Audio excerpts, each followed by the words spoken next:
आज भी कई स्टील, ऑटोमोबाइल और एफएमसीजी कंपनीज को बिलियन डॉलर बिजनेस बनने में बहुत स्ट्रगल करना पड़ता है। लेकिन टिकटॉक, यूट्यूब, इंस्टाग्राम जैसे ऑनलाइन प्लेटफॉर्म कुछ ही सालों में बिलियन डॉलर बिजनेस बन जाते हैं। जानते हो इसका रीजन क्या है? इसका रीजन है हमारी अटेंशन इकोनॉमी। हिस्ट्री की शुरुआत में लोग खेतीबाड़ी करके पैसे कमाते थे, यानी कि एग्रीकल्चर इकोनॉमी थी। उसके बाद आई इंडस्ट्रियल इकोनॉमी और अभी हम अटेंशन इकोनॉमी में जी रहे हैं। मेरे ये बोलने पर भी आप में से कुछ लोग मानेंगे नहीं, तो चलिए अभी मैं आपको एक छोटा सा एक्सपेरिमेंट करके दिखाता हूँ कि हम अटेंशन इकोनॉमी में ही जी रहे हैं। अभी आप चाहे खड़े हो, सोफा पर बैठे हो या अपने बेड पर लेटे हो, अपने बॉडी के पोस्चर को नोटिस करो और कंफर्टेबल हो जाओ और आराम से एक गहरी सांस लो। क्या आप हिले? आपने सांस ली? अगर हाँ, तो भला आपने ऐसा क्यों किया? आप ग्लास और मेटल से बने एक टुकड़े को ही तो देख रहे हो। और ये वीडियो भी मैंने कब का बना के अपलोड कर दिया है, लेकिन आज भी ये वीडियो आपसे कुछ करवाता है, क्योंकि अभी आपका अटेंशन इस वीडियो पे है। मुझे गलत मत समझना, मेरा ये एक्सपेरिमेंट आपको सिर्फ यही बताने के लिए था कि आपका अटेंशन आपके पैसों से भी ज्यादा वैल्यूएबल है। आज एड, मूवी, टीवी, गाने, अखबार, कंपनीज और इवन सरकार, सबको आपका अटेंशन चाहिए। जानते हो इसका रीजन क्या है? इसका रीजन है, जब भी कोई चीज आपका अटेंशन गेन करके होल्ड कर पाती है, तो वो धीरे धीरे आपके बिहेवियर को इन्फ्लुएंस या मैनिपुलेट भी कर सकती है। बिजनेसेस आपसे अपना सामान खरीदवा सकते हैं, पॉलिटिशियन आपसे वोट ले सकते हैं, आइडियोलॉजीज और सो कॉल्ड रिलीजियस गुरुज आपको उनकी कम्युनिटी का पार्ट बना सकते हैं। मतलब आपके अटेंशन का पॉजिटिव इस्तेमाल भी हो सकता है और नेगेटिव इस्तेमाल भी हो सकता है। आप मानो या ना मानो, but attention is the fundamental currency of today's economy. आज बहुत सारे लोगों के लिए किसी एक चीज पर थोड़े टाइम के लिए भी फोकस कर पाना बहुत मुश्किल हो गया है। एक रिसर्च बताती है कि किसी वेबसाइट को खुलने में अगर 3 से 4 सेकंड का भी ज्यादा टाइम लगता है, तो मोर देन 20% लोग सीधा वो साइट बंद कर देते हैं।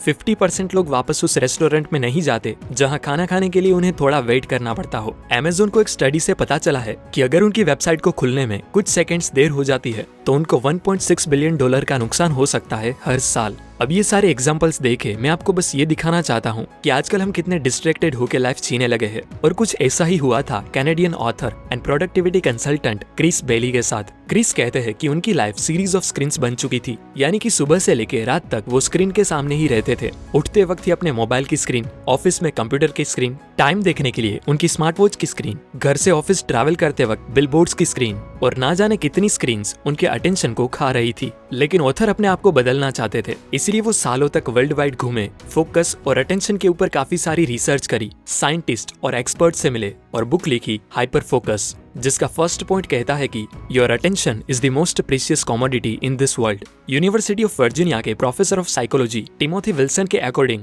ह्यूमन ब्रेन अपने एनवायरनमेंट से हर second 11 million bits of information receive करता है, लेकिन उसमें से हर सेकंड वो 40 बिट्स ऑफ इंफॉर्मेशन ही एक्चुअल में प्रोसेस कर पाता है। इसका मतलब हमारे ब्रेन का भी एक लिमिटेड अटेंशनल स्पेस है। अटेंशनल स्पेस मतलब किसी भी चीज पर फोकस करके उसे प्रोसेस कर पाने की हमारी मेंटल कैपेसिटी। अटेंशनल स्पेस को ऑथर ह्यूमन ब्रेन की रैम भी कहते हैं। जैसे आपके स्मार्टफोन में जितनी ज्यादा रैम होगी, वो उतनी ही बड़ी एप्लीकेशंस को बिना हैंग हुए हैंडल कर पाएगा। सिमिलरली आपके ब्रेन का अटेंशनल स्पेस जितना ज्यादा होगा, उतने ही ज्यादा फोकस से आप अपने इंपॉर्टेंट टास्क को कंप्लीट कर पाओगे। आपका एम होना चाहिए अपनी अटेंशनल स्पेस को बढ़ाना, और जरूरत के अकॉर्डिंग अच्छी नींद लेना भी आपके अटेंशनल स्पेस को 58% तक इंक्रीज कर सकता है। ऑथर कहते हैं कि अगर आप 1 घंटा नींद कम लेते हो, तो आप अगले दिन की 2 घंटे की प्रोडक्टिविटी खो रहे हो। आप अपने अटेंशनल स्पेस में जितने ज्यादा टास्क भरते जाओगे, उतने ही आप डिस्ट्रैक्टेड होते जाओगे। इसीलिए जब बात हो आपकी प्रोडक्टिविटी की, तो जितनी कम चीजों को आप अपना अटेंशन दोगे, उतने ही आप प्रोडक्टिव बनते जाओगे।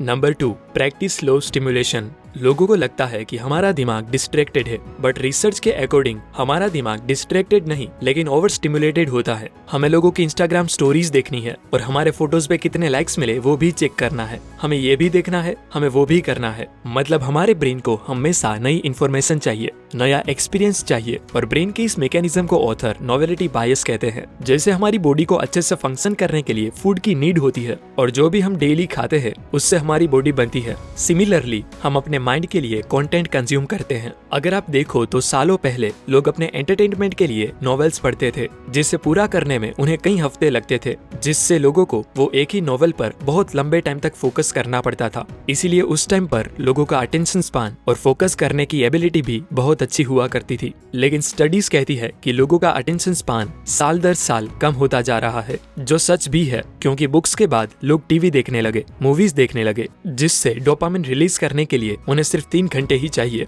लेकिन अभी extra funny, extra stimulating, fun to watch content जैसे मीम्स, रील्स और शॉर्ट वीडियोस ने लोगों के दिमाग को खोखला बना दिया है, क्योंकि ऐसे कंटेंट से हर सेकंड आपके दिमाग को डोपामिन का डोज मिलता है और आपका ब्रेन हर कुछ सेकंड बाद स्टिमुलेट होता रहता है। और जब भी आप कोई इंपॉर्टेंट काम करते हो तो आप बोर होने लगते हो, क्योंकि आपके दिमाग को हर कुछ सेकंड स्टिमुलेट होने की आदत हो गई होती है, जिससे वो अपने आप को स्टिमुलेट करने के लिए डिस्ट्रैक्शन ढूंढता है। जो आपने भी देखा होगा कि जब भी आप पढ़ाई करने बैठते हो तभी आपको बाजार के सारे काम याद आते हैं, क्योंकि आपका दिमाग हर सेकंड स्टिमुलेट होना चाहता है। इसीलिए वो आपको पेंडिंग काम याद दिला के आपको डिस्ट्रैक्ट करने की कोशिश करता है। एक स्टडी से पता चला है कि एक टीनेजर इंस्टाग्राम की एक पोस्ट पर ऑन एन एवरेज सिर्फ 10 सेकंड स्पेंड करता है और उसके एक सिंगल स्वाइप करने पर ही हजारों नई चीजें उसके दिमाग को स्टिमुलेट करने के लिए तैयार होती है। इसी हैबिट से लोगों का दिमाग ओवर स्टिमुलेटेड रहता है और ओवर स्टिमुलेटेड ब्रेन ही इजीली डिस्ट्रैक्ट हो जाता है। क्रिस बेली कहते हैं कि किसी भी चीज पर आप हाईली फोकस होकर तभी काम कर पाओगे